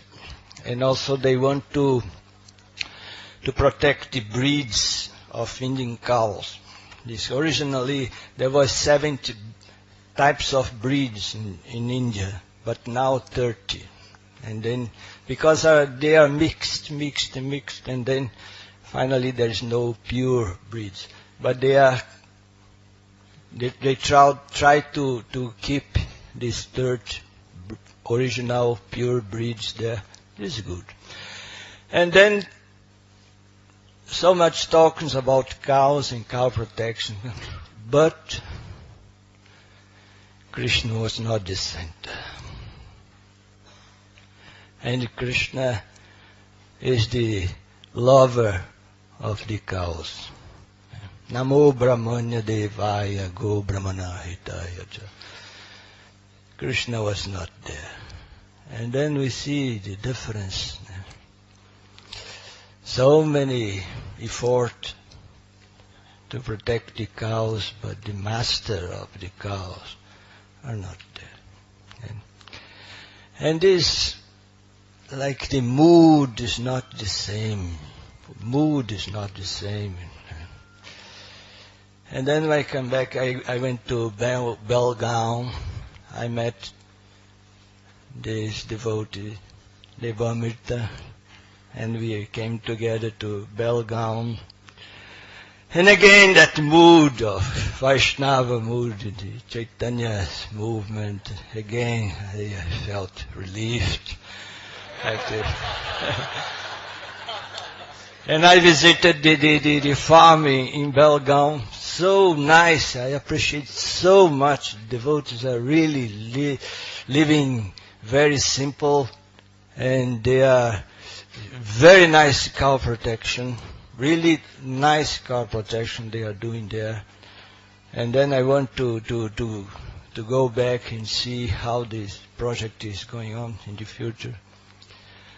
And then now I'm on the way to my preaching field, Brazil, and then passing by Mumbai, and then tomorrow I'll be in Ujjain to see the new temple, and then Delhi, and go back to my country, because there are so many preaching to do there. In Brazil, it's very nice preaching, very nice. There is a very nice congregation, nice temple, not so big as in India, but the same mood. And I want to invite you to visit us. Yeah. It's just the other side of the planet.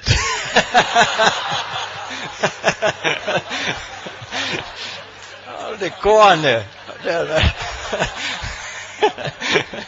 Yeah. But the Shakti of Srila Prabhupada is there, the same mood in Vrindavan. In our family we are cultivating this mood of Vrindavan and dealing with the cows. In Brazil we got in our farm pure Indian breeds, pure, because the Indian breeds, they have this hump, and then the milk, that the horns are like antennas of the sun. Yes, everything is scientific. And the panchagavya, the milk, the dahi, the ghee, the urine, and the dung are completely pure.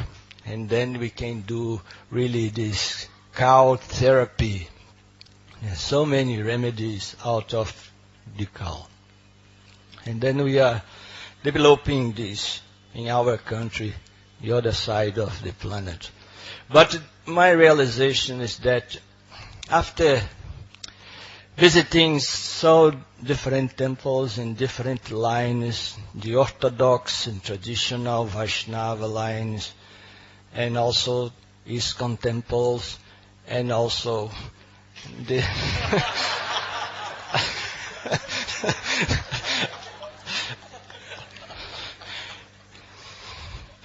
my conclusion is that we have the best in terms of devotional service. This is my conclusion. This is mine. This is my possession. Yes. No one told me, no. I don't care for the opinions. This was my conclusion that I could feel, I could see like this. And then for many years, of course, I will have this in my heart.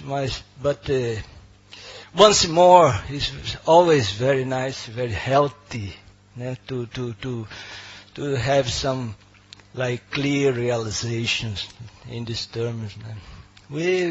I'm sure that Prabhupada gave us the best.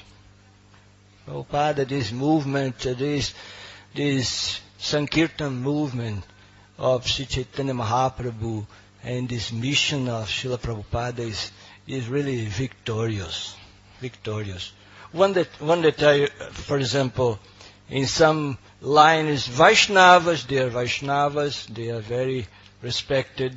They are, for example, there's so big meetings and pravachams and discourse on the local language. We cannot understand. Even the Indians of other states cannot understand. But Srila Prabhupada's movement is an international society for Krishna consciousness. It's for everybody. Everybody. There's no barriers. There's no frontiers. It's for everybody. And then this is special. And then in this way, I'm going back to my place, like happy, and today more happy because I meet His Holiness Radhanath Swami and all the devotees of Mumbai, and I'm very grateful to you and very satisfied, and pray to Lord Radha Gopinath to inspire us, inspire our lives, and keep us doing nice devotional service. Srila Prabhupada ki.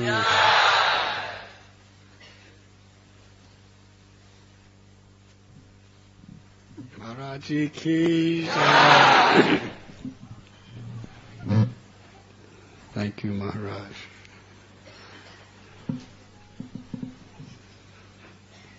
It's a very beautiful talk. You have melted our hearts. It's like our hearts were bathed with pure milk and dahi and ghee and urine and dung.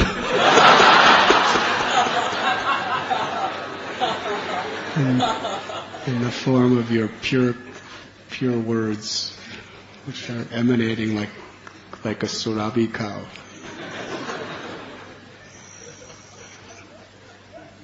I'd like to also welcome His Grace Braj Bihari Prabhu and his good wife Ananda Vrindavaneshwari and their son Gopinath Prabhu. They have been residing in Vrindavan for many years. Braj Bihari Prabhu has done so many wonderful services in the VIHE and in the Gurukul, and now he has the inconceivable, outstanding service of developing and overseeing mediation within our society. Yes? Trying to resolve conflicts through pure Krishna consciousness and utilizing various skills and tools for that purpose. And he's actually become one of the most popular people on demand in the whole world, even on the other side of the planet.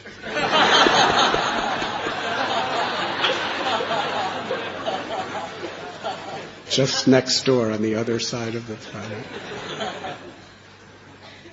And Ananda Vrindavaneshwari Devi is the principal and headmaster of the Gurukul in Vrindavan, a project that Srila Prabhupada personally established and very dear to his heart. And it's full of many, many challenges and even more obstacles. And let us pray to Lord Narasimhadev to remove all the obstacles on her path from making such a wonderful school to disseminate pure devotional service for the satisfaction of Srila Prabhupada. And Gopinath is one of the best students. Let us very gratefully welcome them. Can you all stand up? Braj Bihari Prabhu, Vrindavaneshwari Devi. And if Gopinath happens to be here, let us very loudly welcome them to Radha Gopinath.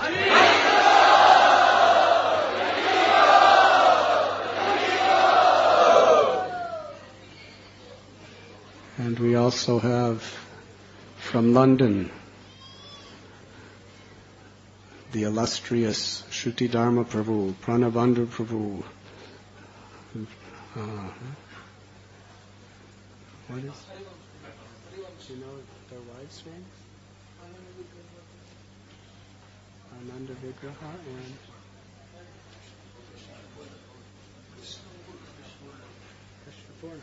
Krishna. Haribamsa Prabhu and his good wife Krishna Purna Devi and Pranabandhu Prabhu's wife Ananda Vigraha Devi. To speak about all of them individually will take a long time, but I will say this. It may take a long time too.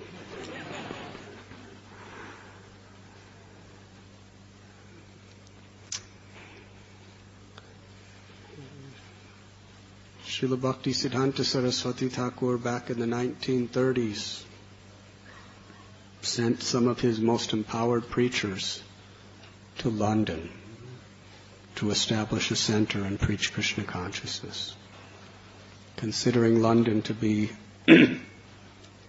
such a vitally important place in the world. Because his Guru Maharaj, Bhaktisiddhanta Saraswati Thakur, personally ordered him to teach the message of Lord Chaitanya in the English language all over the world. At that time, the British Empire, it was so big that the sun never set. Now I don't think it rises.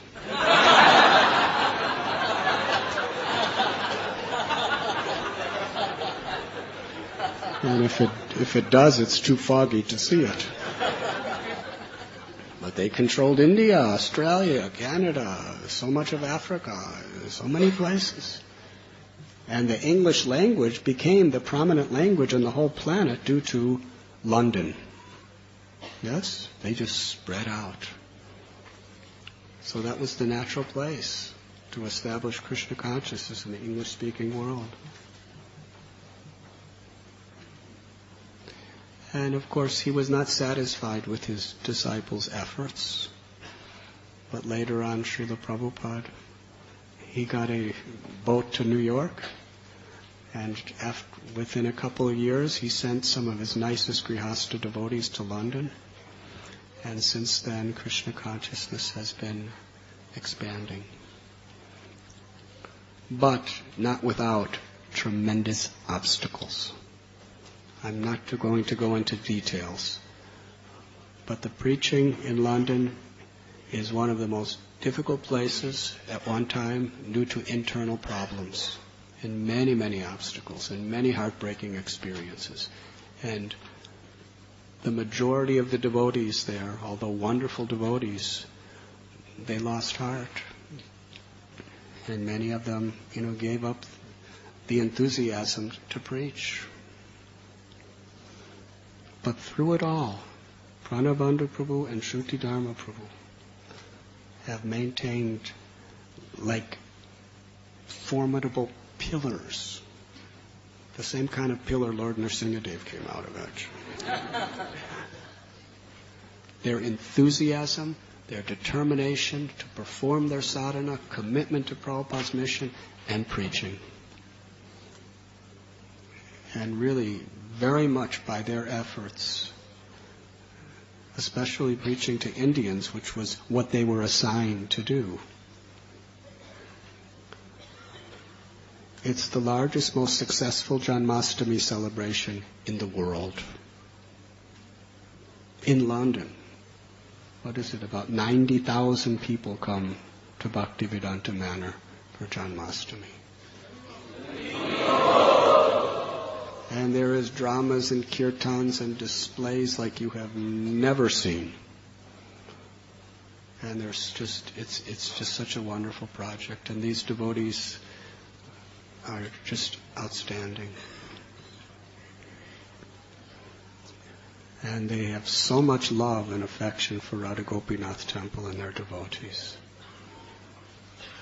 Gauranga Prabhu goes there, Govinda Prabhu goes there, Gaur Gopal Prabhu goes there, Radha Gopinath has gone there, Braj Bihari goes there, Sri Damakishori may be going there, all to help with the preaching efforts. And along with Gauri Prabhu, Pranabandhu Prabhu, and Shruti Dharma Prabhu, they have made a pact with our temple that we are like brothers and sisters, working together to help each other. It's like a marriage between us. It's the only marriage I've ever actually involved myself. And it's such a pleasure to work with them in every way. And Ananda Vigraha is the wife of Pranabandhu Prabhu. She's also here, just so hardworking. And Hari Bamsa Prabhu is very, very senior devotee. He is an ophthalmologist. That means he gives vision to people whose eyes are distorted. And I'm ashamed to tell you, but I'm also very proud of it, that he's the first person to convince me to wear spectacles.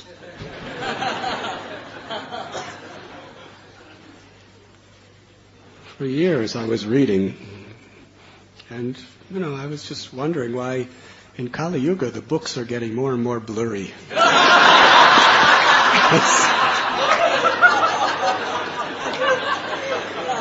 I was thinking this must be one of the symptoms of Kali. The print is just like that. But Harivamsa Prabhu, he said, I want to check your eyes. I said, my eyes are fine, there's no problem. It's the print it's the Kali Yuga print that's the problem. My eyes are fine. He said, no, I thought I had normal vision. He said, I insist. And I came there several times, and he was almost dragging me to his office, and I just refused. And he vowed, that I'm going to get you spectacles. He said, I've already gotten so many of your sannyasi godbrothers. He has a whole list.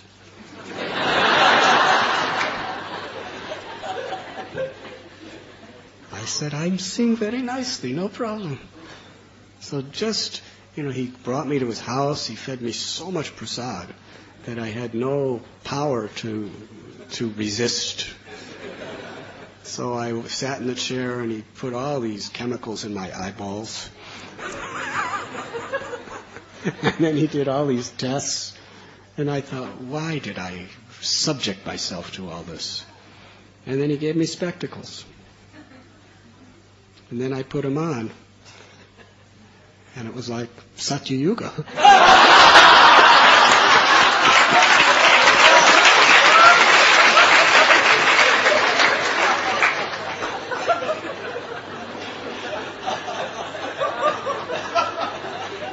so nice to read.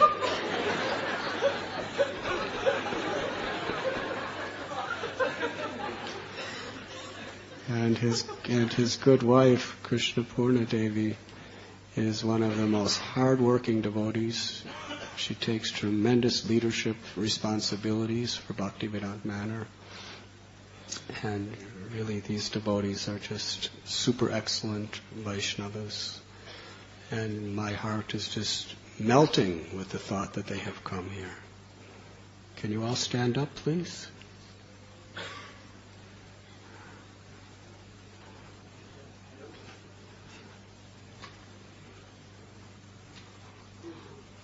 Let us very enthusiastically welcome them to Radha.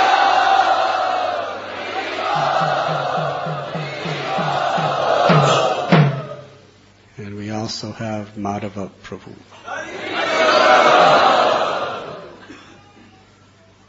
Who is one of the most beloved devotees to the hearts of Vaishnavas all over the world for his very sweet devotional kirtans.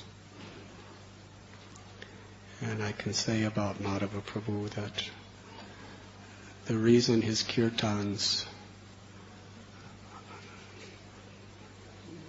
go so deep into the heart and awaken bhakti is because of his humility, his sincerity, his love for Krishna and the Vaishnavas, and especially his faith in the holy name. And he's come here to chant for about 5 to 7 hours a day for the next 4 days. And he never tires. He becomes more enthusiastic as the hours go by. Can you stand up, Madhava Prabhu? He has come all the way from Switzerland just for this festival to chant for us. Let us welcome him to Radha Gopinath.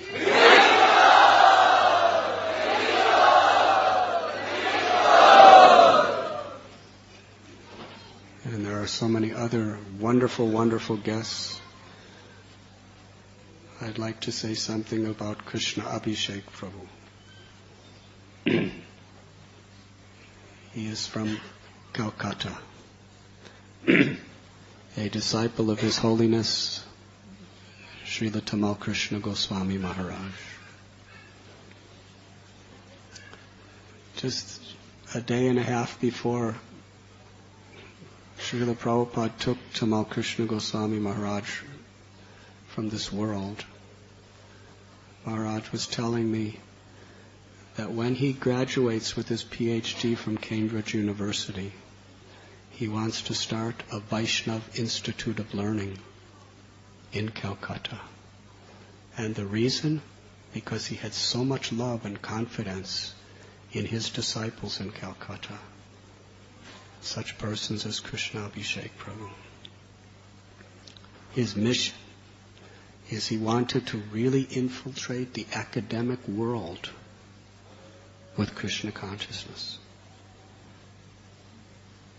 to give scholars a real understanding of Prabhupada's teachings and give authority to those teachings, which is something that Srila Prabhupada really wanted.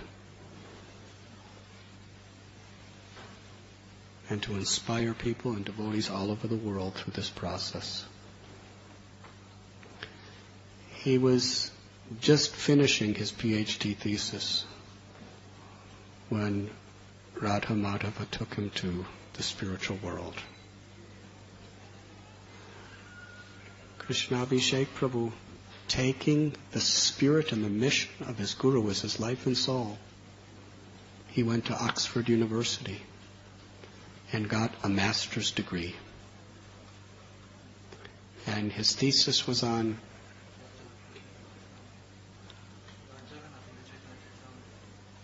his PhD thesis at his master's degree thesis at Oxford University was on the subject of Lord Jagannath in Chaitanya Charitamrita.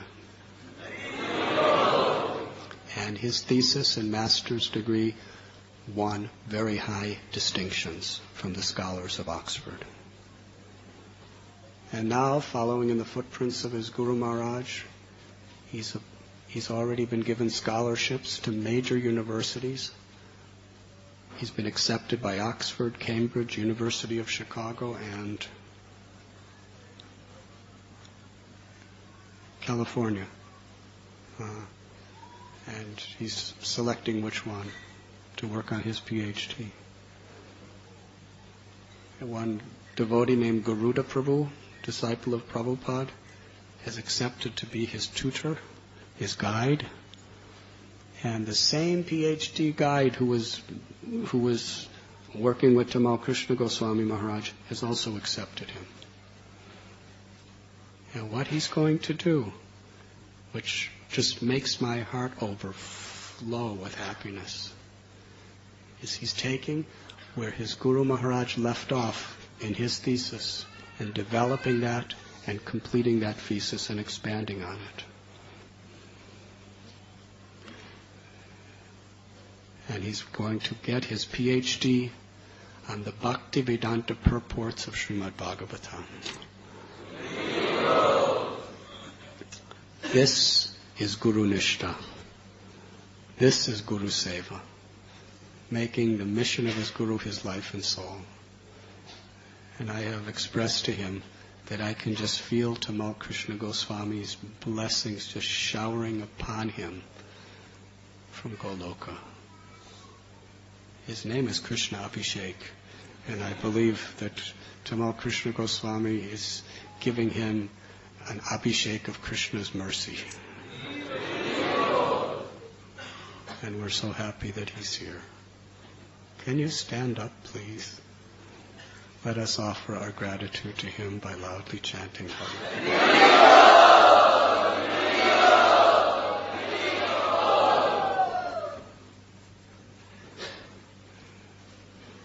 And my prayer is, from the core of my heart, I'm sure you'll get your PhD. There'll be many obstacles, but Lord Nrsingadev will definitely remove those obstacles.